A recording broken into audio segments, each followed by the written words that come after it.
Hi guys, it's Ratchet. Today we are going to be doing something really cool. It's called a wall marble run. The only thing that you do for that is you literally just make a track for a marble to run down your wall. You can use household items. So for example, today we're going to be using a lot of these index cards. We're going to fold them to be able to create a track. If you want to make it a little bit harder, you can put a cup down at the bottom so you have a target for your marble to try and get into. So we're going to get ready to build it. Alright guys, we're back. We have completed our marble run now.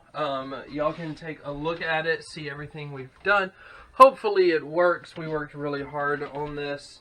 The only thing to do now is to just put the marble in there. Hopefully it works.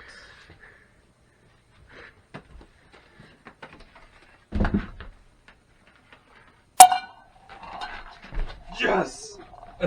Yes! Let's go.